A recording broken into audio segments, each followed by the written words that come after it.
In the hallowed halls of an exclusive hotel, a simple act of prejudice sets the stage for a dramatic showdown. A black cleaning lady, invisible to the privileged world she serves, confronts a discriminatory general manager over the mistreatment of a foreign guest. What begins as a public humiliation escalates into a meticulous game of strategy, where a person's true worth is measured not by their uniform or social status, but by their intelligence and unwavering integrity. This is a story of how dignity becomes the ultimate weapon, and how one woman's silent strength dismantles a system built on bias. A black cleaning lady was cleaning the floor. Then she spoke Japanese to the millionaire CEO and surprised everyone. "I'm sorry, but we can't understand you. Could you try in English?" The voice of the receptionist at the luxurious Imperial Hotel was tense, her eyes darting nervously to the small crowd that was beginning to form around the marble counter. The Japanese woman in a navy blue suit stood motionless, her hands politely clasped in front of her, but her sharp, inscrutable eyes scanned the growing tension like a general studying a battlefield.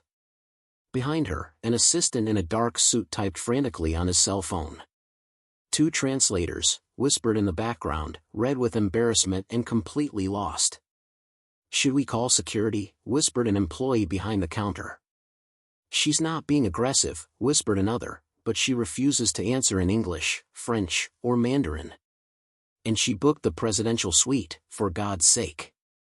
Across the lobby, near the golden luggage carts, Zoe Evans watched silently as she wiped the edge of a glass table. Her gray cleaning uniform blended into the environment like wallpaper by design. People don't see cleaners. That was part of the job, especially in a place like the Imperial Hotel, where luxury was measured not only in marble, but in who was allowed to be heard. Zoe was only 32, but her eyes carried the wisdom of someone who had weathered storms few could imagine. The general manager, Veronica Hayes, descended the main staircase as if she were stepping onto a Broadway stage. Her heels clicked dryly on the polished floor, her red lipstick a beacon of manufactured control. "Good morning," she said with theatrical calm, placing both hands on the reception desk. "I'm the general manager here. How can we help you, ma'am?" The Japanese woman did not respond. "Ma'am?" Veronica repeated, firmer this time. Still nothing. Veronica turned, giving her staff a forced smile. "She's refusing to speak. This is unacceptable." The murmurs grew. From where she stood, Zoe felt the change in the air. Something deeper than confusion. Contempt disguised as customer service. Fear masked by professionalism. Veronica leaned toward the guest and said slowly, as if speaking to a disobedient child, "This is America, ma'am.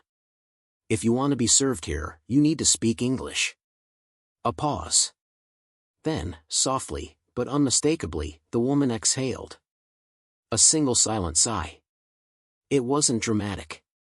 It was deliberate, measured, and Zoe felt a chill run down her spine. The assistant stepped forward nervously. "She's not being difficult. She just prefers to communicate in her native language for formal matters." "Formal?"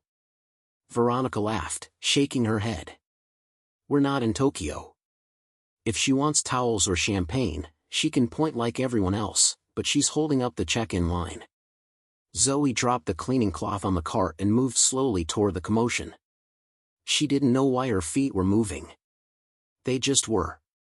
Something in the woman's eyes. She couldn't name it, but she recognized it. It was the look of someone being measured on a coin they never agreed to wear. Veronica waved to a nearby uniformed security guard. "Transfer this to security." The woman's assistant stepped between them, alarmed. "Please, she's not causing any harm. She's one of Japan's most respected executives." "She's delaying service at a 5-star hotel," Veronica retorted. "We don't have time for guessing games and silent treatment." The woman's hand trembled slightly, then returned to stillness. Her silence was not weakness. It was a blade. It was then that Zoe stepped forward. "Excuse me," she said. Everyone turned. Veronica blinked. "Miss Evans, this isn't about cleaning." "I know," she said simply. She turned to the guest, offered a slight bow, almost imperceptible but perfect, and said in fluent, soft Japanese, "Ohayou gozaimasu, Tanaka-sama, would you like a cup of tea?" Time stood still. Even the soft piano music playing through the ceiling speakers seemed to disappear.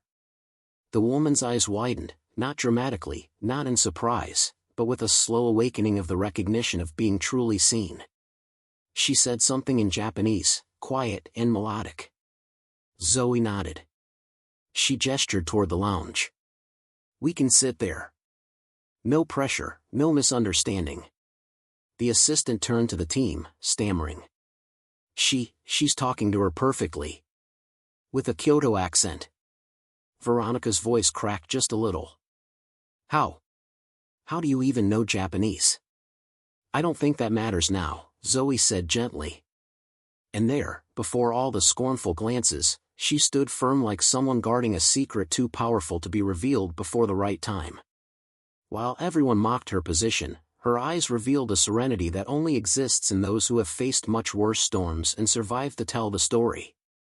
The fine porcelain cup trembled slightly in Zoe's hand as she placed it on the low table between them.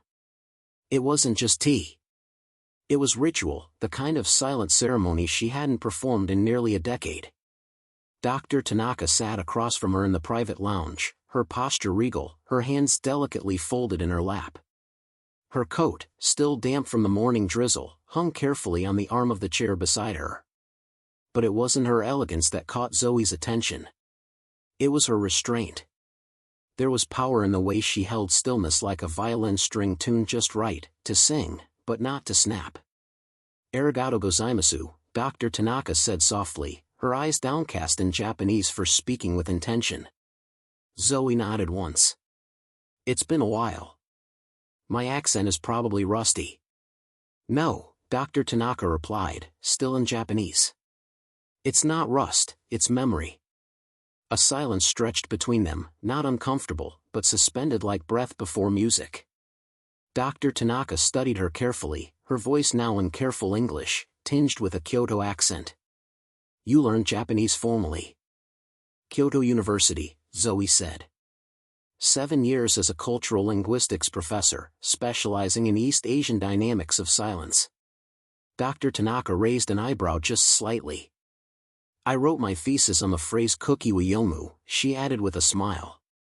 "The art of reading the air." This earned her a whisper of a smile, there and then gone like a ripple on still water. "And now a cleaning lady?" Dr. Tanaka said, not mockingly, but with genuine curiosity. "Now a cleaning lady," Zoe confirmed.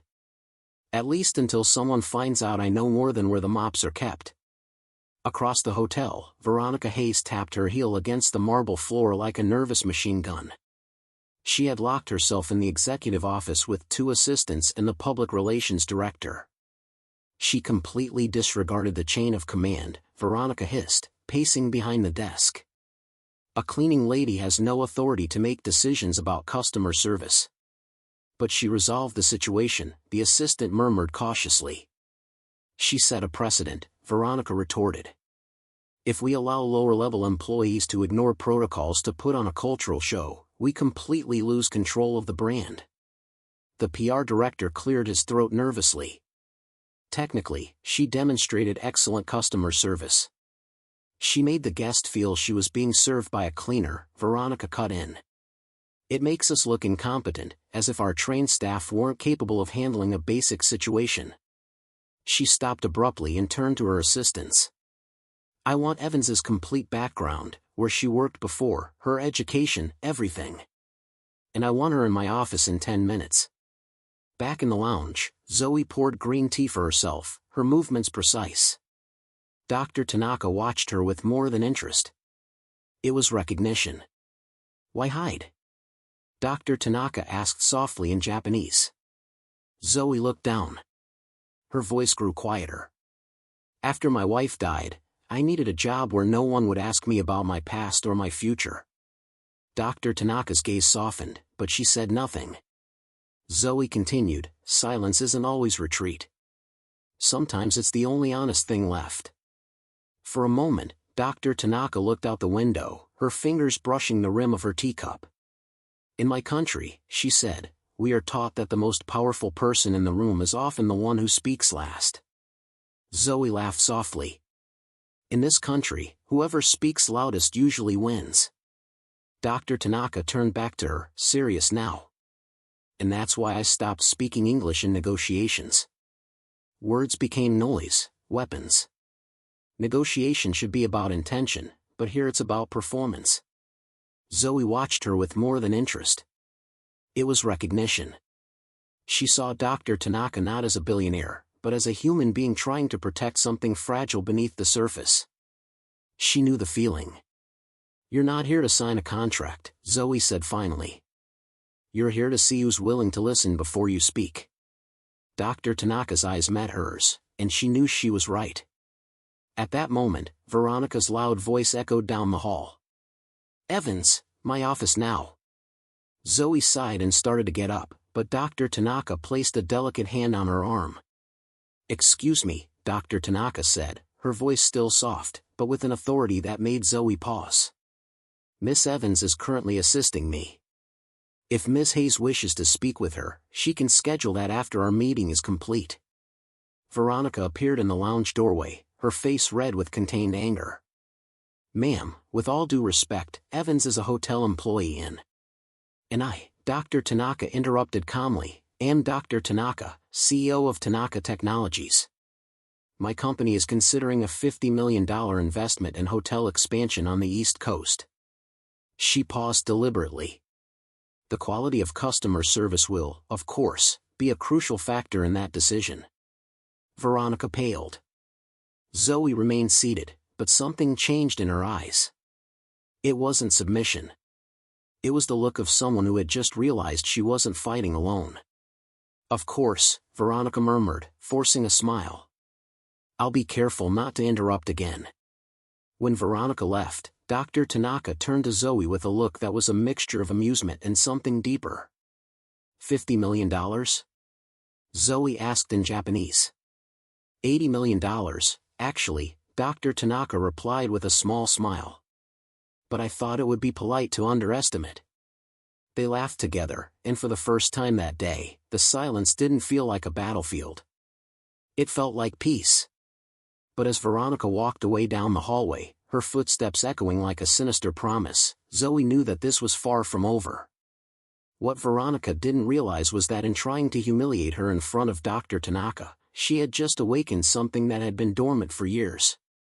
The fighting spirit of a woman who had already lost everything once and lived to tell the story. Veronica Hayes's office seemed designed to intimidate. Polished marble floors, walls covered with diplomas and certifications, an imposing desk that made her look like a judge about to deliver a sentence. Zoe entered with the upright posture of someone who had faced much more threatening courts. Sit down, Veronica ordered without looking up from her papers. We have a lot to talk about regarding your performance today. Zoe remained standing. I prefer to stand. Thank you. Veronica finally looked up, clearly irritated by the refusal to submit. Very well. Let's get straight to the point. Your behavior today was completely inappropriate. You violated protocols, disrespected the hierarchy, and embarrassed the management team. I helped a guest who was being mistreated, Zoe replied calmly. You interfered in a situation that was not your concern, Veronica slammed her hand on the table. A cleaning lady has no authority to make decisions about high-level customer service. Zoe smiled slightly. And who would have the appropriate authority? The person who called security on a guest who booked the presidential suite. Veronica's face turned red. Don't be insolent. I know your type. You think you can do anything and then cry prejudice when you're called out on it.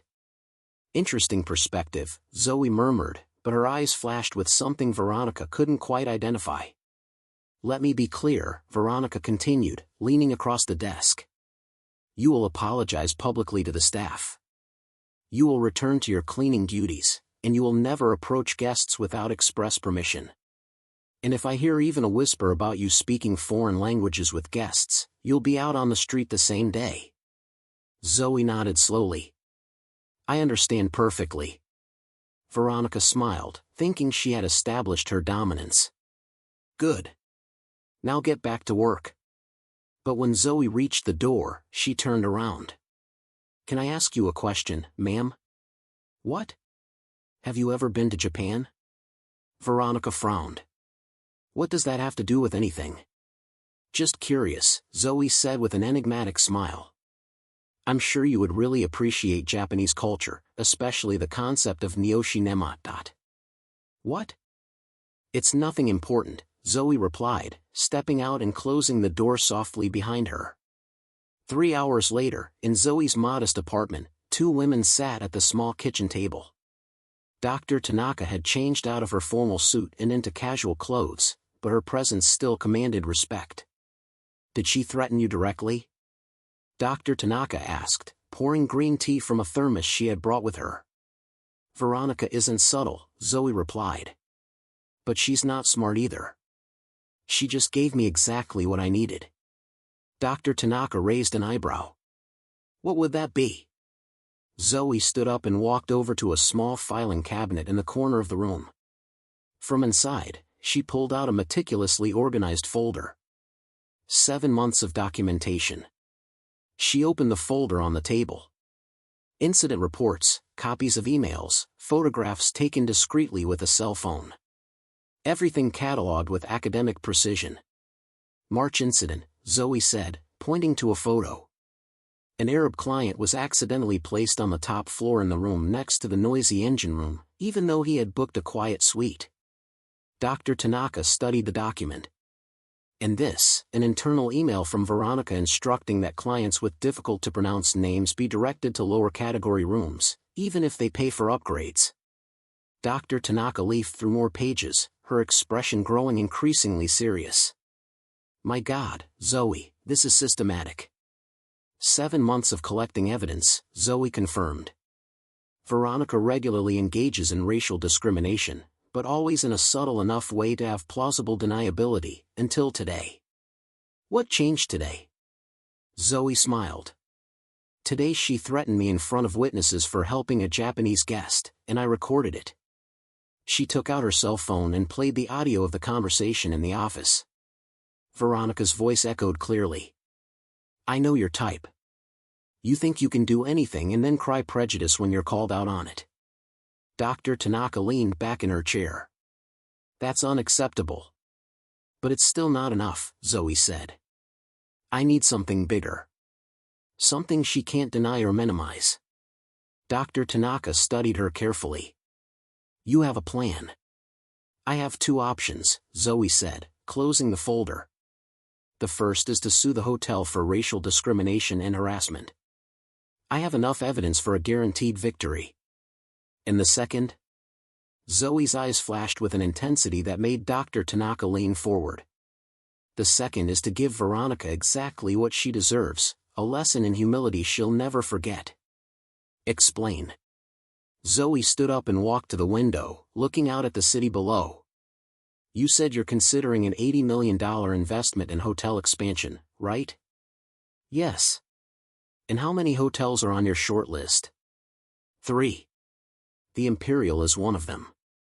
Zoe turned, a smile growing on her lips. Veronica doesn't know you have that kind of decision-making power, does she? To her, you're just another wealthy Japanese guest. Dr. Tanaka began to understand. Go on. What would happen if, during an official inspection of your company, Veronica publicly demonstrated the same discriminatory behavior she's been practicing for months? It would be the end of her career, Dr. Tanaka said slowly. Exactly. But it would have to be something so blatant, so undeniable, that even corporate lawyers couldn't minimize it. Dr. Tanaka was silent for a long moment, then asked, What do you need from me? Just be yourself, Zoe replied. A Japanese CEO evaluating a multimillion-dollar investment. And trust me when I tell you it's time to act. And you're sure this will work? Zoe picked up her cell phone again and showed her a video she had recorded discreetly. On the screen, Veronica could be seen clearly instructing an employee, if these types of customers complain about the service, you pretend you don't understand and send them to the competition. It's better to lose a problematic customer than to deal with their fussiness. I'm absolutely sure, Zoe said, turning off the device. That night, while Dr. Tanaka returned to her hotel, Zoe stayed up organizing her files. Every document, every photo, every recording was meticulously reviewed. She had learned in college that the most powerful research wasn't just about collecting data. It was about knowing exactly how and when to use it. The difference between Veronica and her was not just education or social class. It was that Veronica systematically underestimated anyone she considered inferior, while Zoe had learned to observe, analyze, and act with surgical precision. As she organized the documents in chronological order, Zoe smiled at the thought of Veronica's expression when she discovered that the simple cleaning lady she had tried to humiliate had meticulously orchestrated her own downfall. The next morning, the lobby of the Imperial Hotel buzzed with a different energy. Executives in impeccable suits, tablets in hand, and serious expressions on their faces scoured every corner of the hotel. The official inspection of Tanaka Technologies had begun, and Veronica Hayes couldn't contain her excitement. $80 million, she muttered to herself, adjusting her blazer for the fifth time. $80 million in direct investment. Dr. Tanaka walked through the lobby with a team of 3 evaluators, all Japanese, examining every detail of the operation. Veronica followed her like an anxious shadow, smiling excessively and gesturing exaggeratedly. As you can see, our clientele is extremely international, Veronica said aloud. We serve people from all cultures with the same standard of excellence. Zoe watched everything from across the lobby, pretending to clean a decorative vase. She had coordinated everything carefully with Dr. Tanaka. The CEO had requested that the inspection include a real-time assessment of customer service, specifically with guests who did not speak English fluently. Perfect, Dr. Tanaka had said the night before. I want to see how your team reacts when they think there are no consequences. The first test came in disguise. One of Dr. Tanaka's evaluators, Kenji, approached the front desk, pretending to be a confused guest. He began asking questions in Japanese, clearly distressed, gesturing toward the elevators. I'm sorry, sir, the receptionist said nervously. We don't understand you. Veronica quickly approached, her forced smile already showing signs of tension. Is there a problem here? Kenji continued speaking in Japanese, now more agitated, pointing to a piece of paper with room numbers. Look, Veronica said, her voice already losing its manufactured cordiality.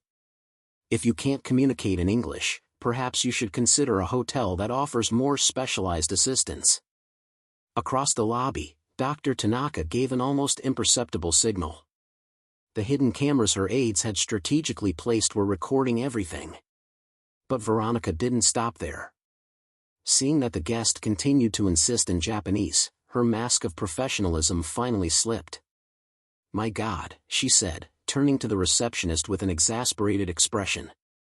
Why do these types of people always choose American hotels if they can't even ask for a glass of water properly? The entire lobby froze. Even the regular guests stopped to watch the scene. Kenji continued his performance, now clearly recording the discrimination on his own cell phone. I can't waste my time with this, Veronica continued, her voice rising. We have real Japanese investors to impress today. We can't be wasting time with anyone who shows up here speaking languages no one understands. It was at that moment that Zoe approached calmly, carrying her cleaning supplies. Excuse me, she said softly. Can I help? Veronica turned, her face red with irritation. Evans, I told you not to meddle in. But Zoe ignored her completely. She addressed Kenji directly and said in fluent Japanese, Ohayo gozaimasu, sumimasen, donokurashi sagashiteran desu ka? Good morning, excuse me, which room are you looking for? Kenji replied in Japanese, explaining his problem with the elevator. Zoe nodded and calmly guided him to the correct one, chatting fluently all the way. Veronica stood there speechless, watching the scene. When Zoe returned, she exploded. I told you not to do that. Veronica screamed, completely losing control. You're a cleaner, a simple black cleaner who should be cleaning bathrooms, not playing translator. The silence that followed was deafening. Every person in the lobby, guests, employees, evaluators, froze completely. Veronica's words echoed through the marble hallways like a public confession of everything she really thought. It was then that Dr. Tanaka emerged from the shadows, walking slowly toward Veronica with an expression that mixed disappointment and contained fury. "Ms. Hayes," Dr. Tanaka said in perfect English, her voice as cold as ice. "I am Dr. Tanaka, CEO of Tanaka Technologies." Veronica's face went every shade of white imaginable. "Dr. Tanaka. I didn't know you were. Do you speak English?" "Yes, I do," Dr. Tanaka finished. "Just as I speak Japanese, Mandarin, Korean, and French. But I choose to use my native language when I want to assess the true character of the people with whom I intend to do business." Veronica tried to stammer out an explanation, but Dr. Tanaka raised her hand, silencing her. "Over the past 48 hours, Dr. Tanaka continued, my team has systematically documented 7 instances of racial discrimination, 12 cases of linguistic prejudice, and 3 direct civil rights violations committed by your administration." She gestured, and her aides approached with tablets and cameras. "We have audio recordings of you instructing employees to redirect problematic customers with hard-to-pronounce names. We have videos of you directing the guests of certain ethnicities be placed in lower-tier rooms. And now..." Dr. Tanaka paused dramatically. "We have your public confession of racial bias, recorded by 16 different people and already being broadcast live on our corporate social media channels." Veronica staggered, seeking support from the wall. That was a misunderstanding." "No," Zoe said calmly, stepping forward and handing Veronica a thick folder. "This was 7 months of systematic documentation of your discriminatory practices." Veronica opened the folder with trembling hands. Page after page of evidence, photographs, email transcripts, incident reports, all meticulously organized and dated. "You're fired." "Effective immediately," said a voice behind her. The hotel's regional director had arrived, clearly informed of the situation. "And our company will be facing a federal discrimination lawsuit that you created." "But I can explain," Veronica tried, her voice now a desperate whisper. "No need," Dr. Tanaka said. "Your actions have already explained everything." As security guards escorted Veronica out of the hotel, the same security she had threatened to call on a Japanese guest 2 days earlier, Zoe remained in the center of the lobby. Surrounded by looks of admiration and respect, the regional director approached her, extending his hand. "Dr. Evans, we'd like to talk to you about a management position in diversity and inclusion, with a salary that properly reflects your qualifications." Zoe smiled softly. "Thank you, but I already have a better offer." Dr. Tanaka approached, gently placing her hand on Zoe's shoulder. "Tanaka Technologies is creating a new international corporate ethics department. We would like you to lead it."